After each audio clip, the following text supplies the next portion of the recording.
Hey, eighth grade, how we doing, guys? We're going to start talking about, hopefully, what you got from the video, some trouble brewing in Boston.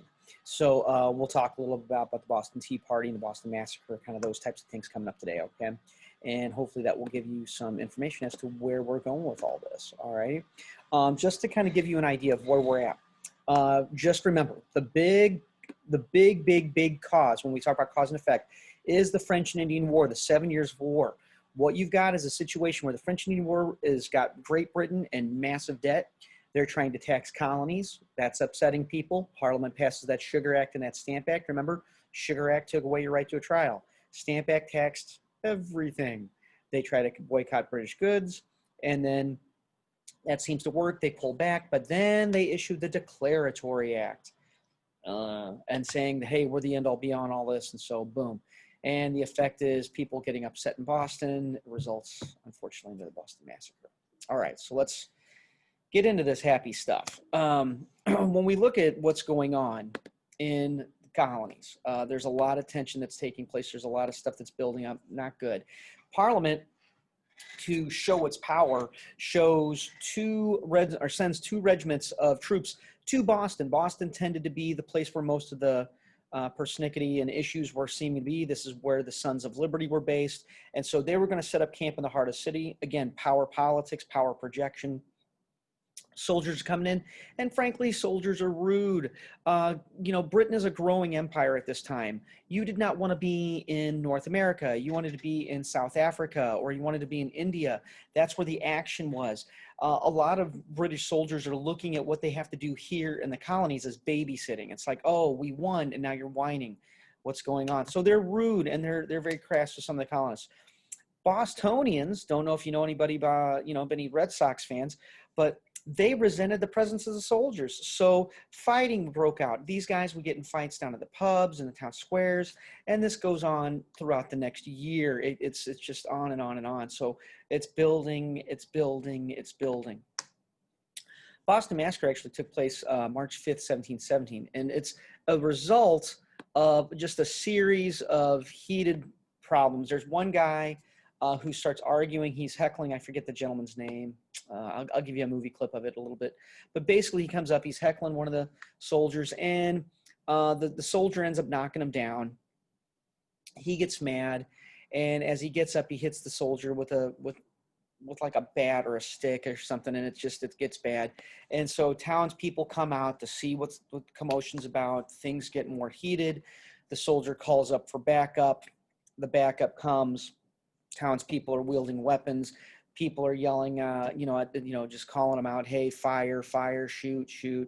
And at one point in time, one of the colonists ends up hitting one of the soldiers. I believe it's with an ice ball, and it's a cold night, and the gun accidentally goes off. And when they hear the gunshot, the rest of the soldiers fire.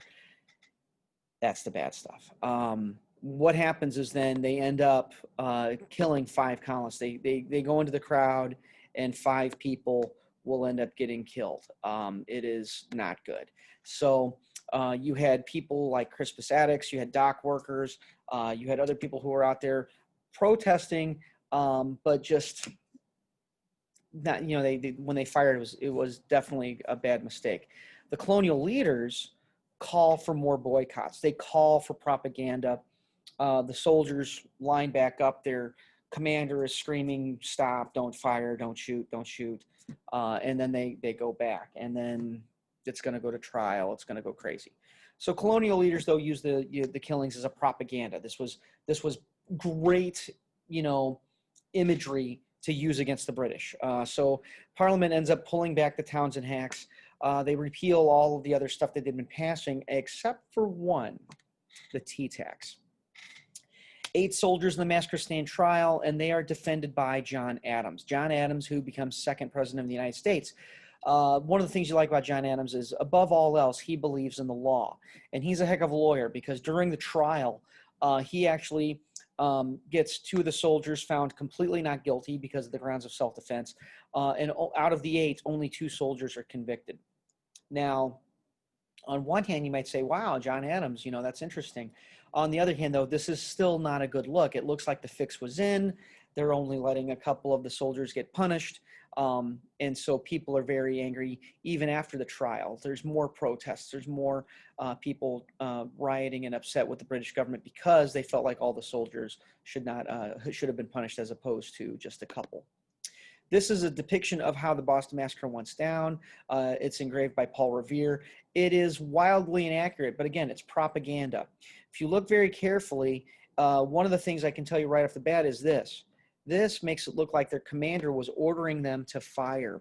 That is completely untrue. It also makes the colonists look like they're not armed. Again, untrue. So what it does is they were actually about 300, 400 people around the 8 soldiers. They formed a semicircle, and like I told you, the gunfire goes off, and then once the shot's heard, it's all over but the crying. It's really it's a tragedy is what it is. It's just a tragedy. Colonial leaders still call for resistance against British rule. Samuel Adams revives committees of correspondence. He starts up that Sons of Liberty. And today we call the committees of correspondence the post office. But what they did was they would write letters to each other and say, hey, this is what's happening in Boston. And they would write letters. They'd send them to New York and Charleston, Philadelphia. And what they were trying to do was figure out, is this just happening in Massachusetts? Is it just happening in Boston? Or is it happening everywhere? And what they're learning is it's not exactly the same in other colonies, but there are things that are controversial that a lot of the colonists, maybe they're not as upset as the people in Boston, but they're getting upset in Virginia. They're getting upset in Georgia. They're getting upset, in New Hampshire. They're getting upset in, other colonies. The issue with tea, Parliament had passed that Tea Act of 1773. Again, this was what we would call today a corporate bailout. The British East India Company was going out of business. It was like Apple or Microsoft or Amazon going out of business. You wanted to make sure that company stayed in business to keep jobs going and stuff. What the Tea Act really does is it allows the East India Tea Company to sell their tea cheaper than the smugglers can. That's really what it does. They didn't have to. They could ship their tea. They didn't have to pay import tariffs or anything. They didn't have to pay most of the tea taxes. So their tea was very cheap. And the idea was, at least what the British were thinking was, it's cheaper tea. People will like that. Because it was sold directly to shopkeepers at a low price, it bypassed all the colonial merchants, which were the middlemen. And the problem was, since it's cheaper than the other tea, and especially the smuggled tea, a lot of American businesses felt like it was hurting them. It's helping a British company, but it's hurting an American company. So the colonists come out and they decide to boycott again. The Daughters of Liberty symbolically march through the streets of Boston. They have bags of tea and they light them on fire at night. And, that's kind of a form of protest. You got them in Boston, Philadelphia. They're going to stop the tea from getting unloaded. And it's really big. Charleston stops the tea. Philadelphia stops the tea. New York stops the tea. All the ports except Boston are going to stop the tea. And it goes back to the governor of Massachusetts just kind of making a decision that he needed to show he was loyal to the king.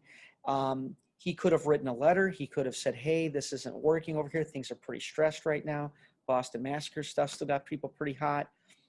He did not. He decided to uphold the fact that they were going to unload the tea, even though everywhere else said they were not going to unload the tea.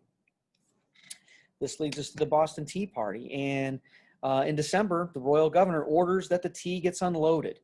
So the Sons of Liberty, dressed up as Mohawk Indians, quite poorly, not a very good disguise, but they threw over 342 chests of tea. That's literally over $1 million worth of tea in today's money. And this is your Boston Tea Party. And the way I would describe it, it kind of goes bloop, bloop. They broke a lock. They snuck on the boat. They dumped the tea. They went home. A lot is made out of the Boston Tea Party, but really what it is it's this financial protest. All right, the king and parliament, because this is massive amounts of money. All right, the king and parliament decide they must punish the city of Boston and they must punish the people of Massachusetts for doing this. This was destruction of property. They did not like that. And so they're going to pass what they called the coercive acts. You and I, the Americans call them the intolerable acts. They can't tolerate them. But when you coerce somebody, that means you're trying to force them to do something. And so that's what the British government's doing. They're going to force the people of Boston. They're going to force the people of Massachusetts to obey British law. The Acts then closed down Boston Harbor. This was big because how are they going to make any money? Okay. Then they also couldn't get food. They couldn't get other supplies. They banned town meetings. They also renamed, they had to house British soldiers. This is a lot of stuff. And the whole idea was they had to do all these things until they paid the money back to the British government. Well, if you're the average guy living in Worcester, you're sitting there going, I didn't dump no tea. Why am I doing this? This is intolerable. And so that becomes the basis of things. And all it really does is anger the people of Massachusetts and anger the people of Boston even. Hopefully you found that interesting. We will talk more about this at the Zoom. Sorry, I'm having brain problems. And I will see you soon. All right, guys. I'll see you. Bye-bye.